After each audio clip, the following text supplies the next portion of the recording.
अस्सलाम वालेकुम स्टूडेंट्स। आज हम यूजेस ऑफ एसिड डिस्कस करेंगे। हमने एसिड का टॉपिक स्टार्ट किया था। सबसे पहले हमने उसकी डेफिनेशन पढ़ी। नेक्स्ट हमने उसकी प्रॉपर्टीज को डिस्कस किया कि एसिड जो है वो सोरिन टेस्ट होते हैं, ब्लू लिटमस के मिथाइल ऑरेंज को रेड कर देते हैं, corrosive होते हैं।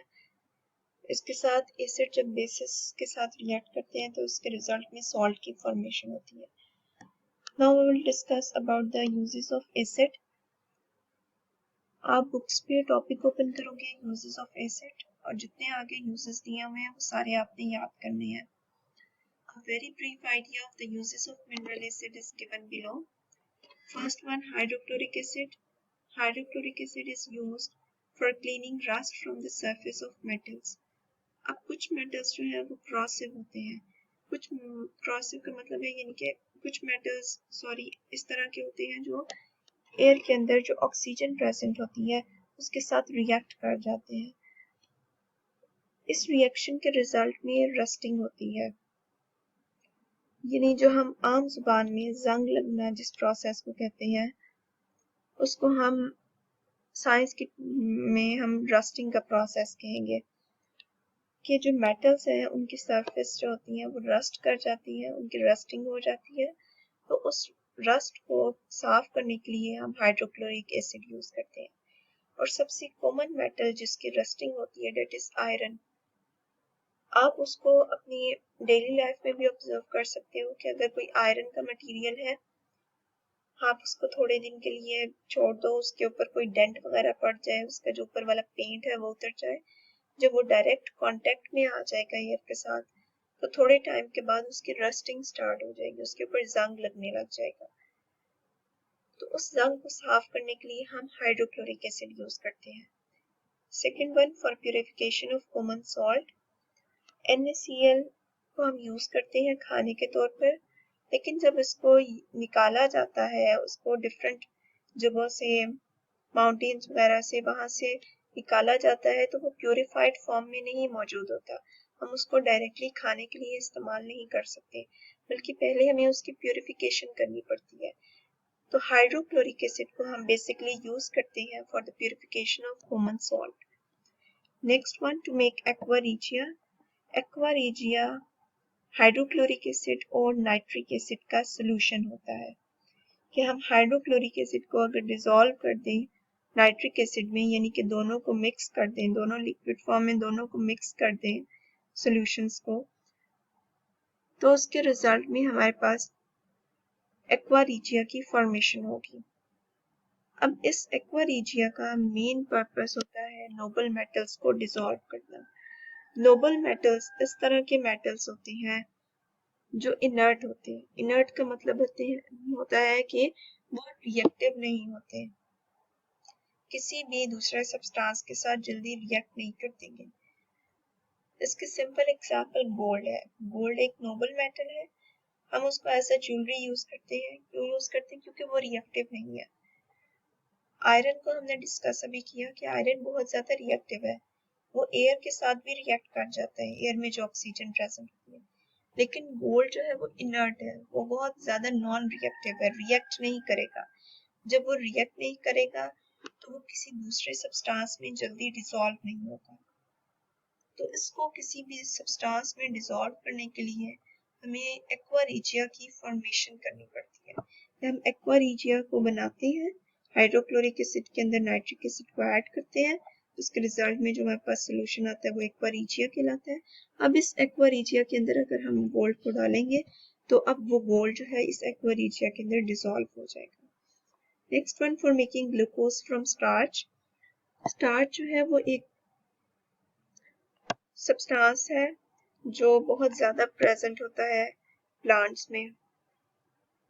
अब प्लांट के अंदर जो ग्लूकोज है वो कन्वर्ट हो जाता है स्टार्च में, स्टार्च की फॉर्म में प्रेजेंट होता है। जब इसको हमें दोबारा कन्वर्ट करना होता है ग्लूकोज के अंदर, स्टार्च को जब हम चाहते हैं कि दोबारा से वो ग्लूकोज के अंदर कन्वर्ट हो जाए तो उसके लिए हमें हाइड्रोक्लोरिक एसिड यूज करना पड़ता है। बेसिकली स्टार्च जो है वो एक पॉलीमर है। पॉलीमर हमने पहले डिस्कस किया हुआ है 7th के लेवल पे। Polymers are the substances that are made from simplest monomers, यानी कि बहुत सारे मोनोमर्स जब कंबाइन होते हैं तो वो पॉलीमर्स बनाते हैं। पॉली का मतलब होता है मैनी, मर्स का मतलब होता है यूनिट, यानी कि जब बहुत सारे सिंगल यूनिट इकट्ठे हो जाएंगे तो उसके रिजल्ट में जो सब्सटेंस बनेगा वो पॉलीमर कहलाएगा। ग्लूकोज एक मोनोमर है, यानी कि एक सिंपल ग्लूकोज एक कंपाउंड है। जब बहुत सारे ग्लूकोज मिल जाते हैं तो वो स्टार्च बनाते हैं, तो इसलिए स्टार्च का हम पॉलीमर का नेम देंगे। अब जब हम इसके स्टार्च को दोबारा ग्लूकोज में कन्वर्ट करना चाहते हैं, दोबारा से हम चाहते हैं कि ये पॉलीमर सिंगल यूनिट्स में कन्वर्ट हो जाए मोनोमर्स में, तो हम उसके लिए यूज करते हैं हाइड्रोक्लोरिक एसिड, स्टार्च को ग्लूकोज में कन्वर्ट करने के लिए। Next one, for proper digestion of food in our stomach, हमारे स्टमक में हाइड्रोक्लोरिक एसिड रिलीज होता है। ये हाइड्रोक्लोरिक एसिड डाइजेशन यूज होता है for the digestion of proteins, क्योंकि ये बहुत ज्यादा हेल्पफुल होता है। और इसके अलावा हाइड्रोक्लोरिक एसिड का फंक्शन होता है जर्म्स को किल करना, इसलिए ये एज एन एंटीसेप्टिक भी यूज हो रहा होता है हमारी बॉडी में। एंटीसेप्टिक का मतलब है कि जरासीम को मारने के लिए, जर्म्स को किल करने के लिए भी ये यूज हो रहा है। Next one, nitric acid. Nitric acid is used in the manufacture of fertilizers like ammonium nitrate. Fertilizers यानी खादों को इस्तेमाल करने के लिए, यानी कि खादों को बनाने के लिए भी हम नाइट्रिक एसिड को यूज करते हैं। प्लांट्स की ग्रोथ को इम्प्रूव करने के लिए या सॉइल की फर्टिलिटी को इंक्रीज करने के लिए हम फर्टिलाइजर्स ऐड करते हैं सॉइल में। इन फर्टिलाइजर्स की मैन्युफैक्चरिंग के लिए नाइट्रिक एसिड यूज होता है, और उसके अंदर जो मेन फर्टिलाइजर है अमोनियम नाइट्रेट, बेसिकली उसकी फॉर्मेशन में नाइट्रिक एसिड यूज होगा। बहुत सारी फर्टिलाइजर्स होती हैं, बहुत सारी खादें होती हैं like ammonium phosphate, ammonium super phosphate, लेकिन उन सब की फॉर्मेशन में नाइट्रिक एसिड नहीं यूज हो रहा, अमोनियम नाइट्रेट की फॉर्मेशन में नाइट्रिक एसिड यूज होता है। Next one, for the manufacture of explosives. Explosive का मतलब है धमाका खेज मवाद, यानी कि इस तरह का मटेरियल जो बॉम्ब ब्लास्ट और बुलेट्स और इनकी फॉर्मेशन में यूज होता है, उसकी मैन्युफैक्चरिंग में भी हम नाइट्रिक एसिड यूज करते हैं। In the manufacture of dyes, plastics, artificial silk, dyes यानी कि डिफरेंट जो कलर्स होते हैं प्लास्टिक के और आर्टिफिशियल सिल्क के फॉर्मेशन में नाइट्रिक एसिड यूज करते हैं।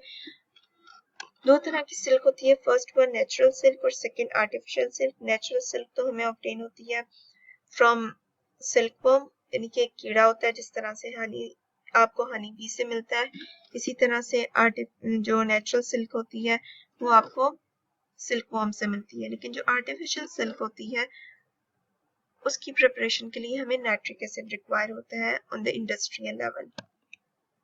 Next one, for etching design on metal like copper, brass and bronze. Copper, brass and bronze ये मेटल्स है। अब मेटल्स को हम सिंपली किसी भी टूल के थ्रू जो है उनके ऊपर डिजाइनिंग नहीं कर सकते, बल्कि उनकी डिजाइनिंग के लिए हमें केमिकल्स भी रिक्वायर होते हैं। तो नाइट्रिक एसिड एक ऐसा केमिकल है जो हम कॉपर, ब्रास या ब्रॉन्ज इस तरह के मेटल्स के ऊपर डिजाइनिंग के दौरान पर में यूज कर सकते हैं। तो एचिंग डिजाइन का मतलब ये है कि आप किसी चीज को खोद कर उसके ऊपर डिजाइन बना रही हो, यानी कि उसी के मटेरियल के ऊपर, जिस तरह से लकड़ी के ऊपर लकड़ी को ही काटा जाता है उसी के ऊपर उसको रब किया जाता है और उसके ऊपर उसी के थ्रू डिजाइनिंग कर दी जाती है। इसी तरह से जो मेटल्स होते हैं उनके ऊपर भी हम डिजाइनिंग कर सकते हैं, लेकिन उस डिजाइनिंग के लिए हमें नाइट्रिक एसिड रिक्वायर होता है। Next one, sulfuric acid. Sulfuric acid is used as a dehydrating agent. Dehydrate का मतलब होता है कि यानी कि वाटर का रिमूवल। तो डिहाइड्रेटिंग एजेंट इस तरह का एजेंट होगा यानी कि जो वाटर को रिमूव करेगा किसी भी सब्सटेंस में से, यानी किसी भी मटेरियल में से आप वाटर को रिमूव करवाना चाहते हो तो उसके लिए आप सल्फ्यूरिक एसिड यूज कर सकते हो। In the manufacture of fertilizers like ammonium phosphate, calcium ammonium phosphate, calcium superphosphate, sulfuric acid in fertilisers की मैन्युफैक्चरिंग में भी यूज होता है। Next one, in the manufacture of celluloid plastic. Plastic की manufacturing में सेलुलॉइड प्लास्टिक का मतलब क्या है कि ऐसा प्लास्टिक जो हम सेलुलोज के थ्रू बना रहे हैं। सेलुलोज प्लांट्स के अंदर मौजूद होता है। जो कॉटन है वो 90% से ज्यादा सेलुलोज होता है। तो जब हमने सेलुलॉइड प्लास्टिक बनाना होता है उसके लिए हम सल्फ्यूरिक एसिड यूज करते हैं। हम उस सेलुलोज से सेलुलॉइड प्लास्टिक बनाते हैं। Next one, artificial silk, paints, drugs, detergents यानी कि सरफ वगैरह इस तरह के सब्सटेंसेस की मैन्युफैक्चरिंग में भी सल्फ्यूरिक एसिड यूज होता है। इन पेट्रोलियम रिफाइनिंग, पेट्रोलियम को साफ करने के लिए, रिफाइन करने के लिए उसके अंदर डिफरेंट मटेरियल होते हैं। लाइक केरोसिन ऑयल प्रेजेंट होगा तो उसको रिमूव करके उसको प्योर फॉर्म में लेकर आने के लिए हम सल्फ्यूरिक एसिड यूज करेंगे। नेक्स्ट, टेक्सटाइल यानी कि कपड़ा बनाने वाली इंडस्ट्रीज वगैरह में, पेपर, लेदर इंडस्ट्रीज, लेदर यानी कि चमड़े की जो इंडस्ट्रीज होती हैं उनमें भी हम यूज करते हैं सल्फ्यूरिक एसिड को। Next one, lead storage batteries. इस तरह की बैटरीज के अंदर भी हम सल्फ्यूरिक एसिड को यूज करते हैं। सल्फ्यूरिक एसिड बेसिकली एक केमिकल के तौर पे एक्ट कर रहा होता है, एक इलेक्ट्रोलाइट के तौर पे। वो आप आगे फर्दर 9th-10th की क्लासेस में पढ़ोगे कि इलेक्ट्रोलाइट क्या होता है। तो सल्फ्यूरिक एसिड जो है वो मैं सिर्फ आपको इतना बताऊंगी कि लेड स्टोरेज बैटरीज में एज एन इलेक्ट्रोलाइट यूज होता है। The uses of sulfuric acid are so large and so important that it is known as the king of chemicals. हम इसको king of chemicals भी कहते हैं क्योंकि इसके uses इतने ज्यादा हैं और ये इतना important substance है कि हमारी डेली लाइफ में हम इसे बहुत ज्यादा यूज करते हैं, इसलिए हम इसे kings of chemicals का नेम देते हैं। Next one, acetic acid. Acetic acid is used in the preparation of pickles. अचार वगैरह बनाने के लिए हम एसिटिक एसिड यूज करते हैं। In the manufacture of synthetic fibre, जो सिंथेटिक फाइबर होते हैं उनकी प्रिपरेशन के लिए भी एसिटिक एसिड यूज किया जाता है। आपने ये सारे यूजेस याद करने हैं। कंप्लीट। Thank you.